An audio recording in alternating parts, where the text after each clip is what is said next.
it tells you who we are.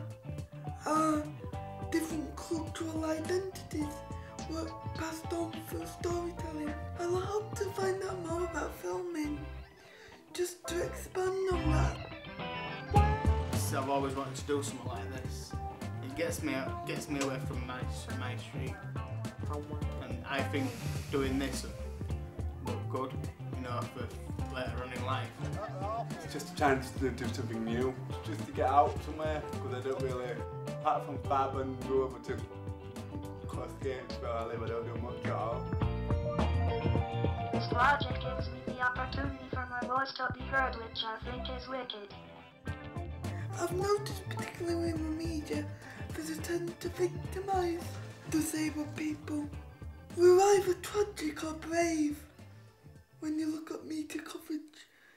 And I'm neither tragic nor necessarily brave. I think anybody who has to live a life is brave. One of the biggest barriers for disabled people is access to different buildings and stuff like that. And basically getting about, really. It's difficult because at the moment I ain't got no form of transport to get me around. It's like going on a train. It's hard for me to get on and off a train because of the gap.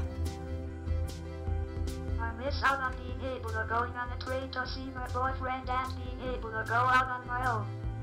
I think access is a big, major problem. It makes me feel really sad because they're not thinking about disabled people. They're just thinking that because it's an old building they can't put a ramp down.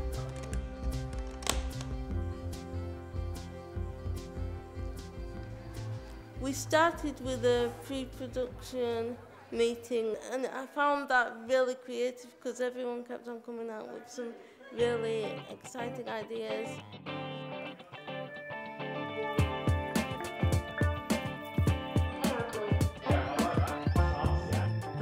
That was quite fun actually because people came up with some really clever and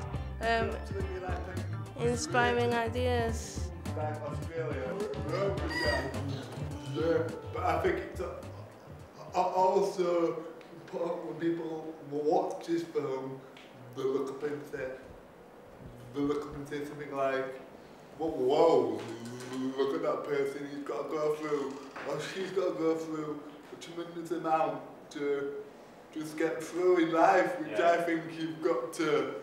But we're not trying to make You've got to go through that. victims of ourselves. For me, there were times, and there are still times when I feel like, oh me, I still feel like I'm, you know, I treat myself like a victim, and I'm not.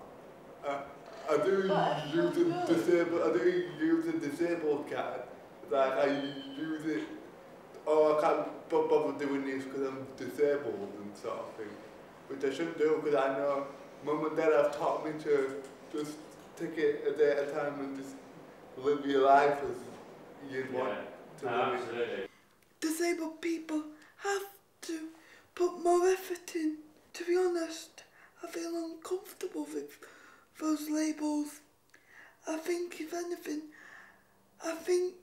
anything, I would rather be judged upon my merits as a human being rather than a disabled or an able-bodied person. It's better to face what barriers you've got and then try and work around them. If you don't, you'll just be sat at home. I live in supported living accommodation. The staff either will promote my independent living skills. I'm quite independent, which can sometimes get me into trouble. Like there's been times when I've dropped my remote on the floor when I'm in bed, and because I don't want to buzz them just because I've dropped my remote, I've ended up practically falling out of bed, trying to deal with it myself. Hello, this is me getting some exercise out of my wheelchair, because it's good for me. And it's good to see me like this. I think it's important that you see me like this because you get a vision of what I go through more or less every day. If I,